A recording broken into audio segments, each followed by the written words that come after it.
Assalamualaikum warahmatullahi wabarakatuh.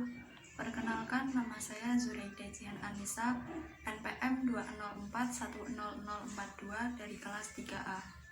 Saya di sini akan menjelaskan tentang beberapa penjelasan mengenai pemahaman lintas budaya. Yang pertama yaitu apa pentingnya pemahaman lintas budaya. Menurut saya, memahami lintas budaya itu akan sangat berperan penting dalam kelancaran komunikasi. Jika kita memahami budaya lain, maka kita akan lebih mudah dan lebih lancar dalam melakukan komunikasi dengan seseorang yang memiliki budaya tersebut.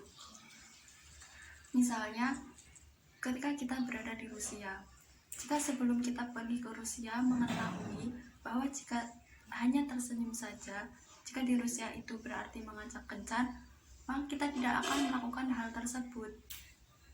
Berbeda jika kita belum mengetahui budaya tersebut, maka kita akan melakukan hal itu di Rusia sebagaimana kita melakukan di Indonesia, karena di Indonesia itu akan dianggap umum, bahkan akan dianggap ramah jika seseorang menyapa atau tersenyum seperti itu.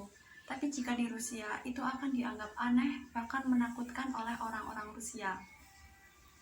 Misalnya lagi, ketika kita berbicara dengan orang asing, misalnya orang Inggris, sebaiknya kita berbicara langsung to the point, apa yang kita butuhkan atau apa yang kita inginkan.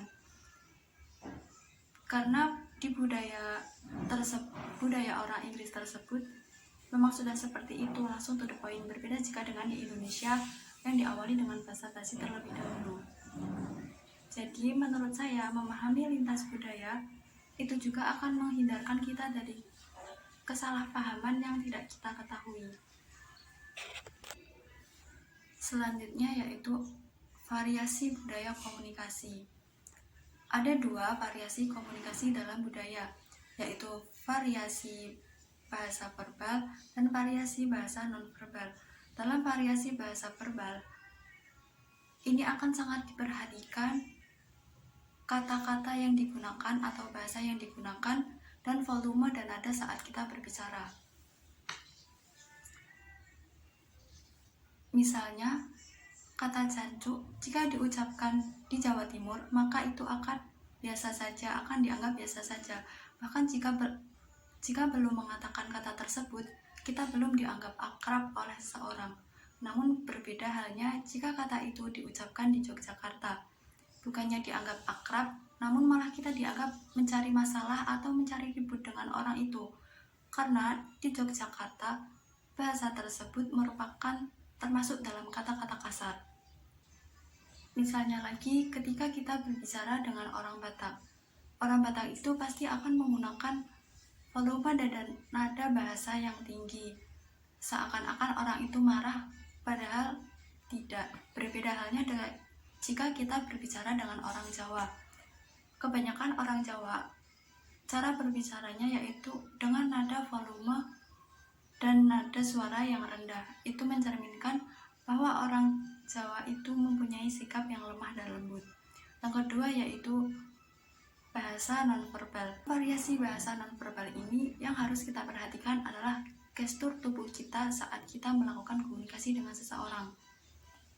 Misalnya, kita harus mengetahui apakah lawan berbicara kita itu lebih suka jika kita berbicara secara berdekatan atau lebih jauh. Misalnya lagi, apakah lawan bicara kita itu lebih suka saat berbicara itu matanya ditatap atau tidak? Karena justru dalam budaya barat, jika seseorang menatap matanya saat berkomunikasi, itu akan menunjukkan keseriusan orang tersebut. Selanjutnya yaitu ada beberapa jenis-jenis konteks budaya dalam komunikasi. Ada dua konteks budaya dalam komunikasi, yaitu high context culture dan low context culture. High context culture atau budaya dengan konteks tinggi ini sangat memperhatikan isyarat nonverbalnya saat kita melakukan komunikasi. Jadi mungkin makna yang akan disampaikan itu tidak sama dengan apa yang kita ucapkan tadi. Hal ini sangat sering dilakukan oleh orang-orang Jawa. Misalnya orang Jawa berbicara menggunakan sanepo, isyarat mata, isyarat tubuh, dan lain-lain. Dan yang kedua yaitu low konteks kultur atau budaya dengan konteks rendah. Dalam budaya ini, seseorang akan sangat memperhatikan kata-kata atau bahasa yang dilakukan saat kita berbicara dalam menyampaikan makna. Jadi, orang-orang dengan budaya ini akan sangat memperhatikan lawan bicaranya ketika sedang berbicara. Dan yang terakhir yaitu apa hubungan bahasa dengan budaya. Menurut saya, budaya dan bahasa saling berkaitan antara satu sama lain. Saya setuju dengan relativitas bahasa dalam hipotesis Sapir-Whorf yang menjelaskan bahwa bahasa itu mencerminkan perilaku dan cara berpikir penuturnya. Misalnya, dalam bahasa Inggris tidak ada kosakata yang menjelaskan waktu ngaret atau jam ngaret seperti halnya di Indonesia. Yang ada hanyalah on time, yaitu tepat waktu, atau in time, datang sebelum waktunya. Itu mencerminkan bahwa orang-orang Inggris sangat menghargai waktu, berbeda dengan orang Indonesia yang menurut saya kurang menghargai waktu. Jika kita janjian pukul 9, pasti akan mulai acaranya itu di pukul 10. Mungkin sekian yang dapat saya sampaikan. Mohon maaf apabila ada kesalahan kata dan tutur bahasa saya. Wabillahi taufiq wal hidayah. Wassalamualaikum warahmatullahi wabarakatuh.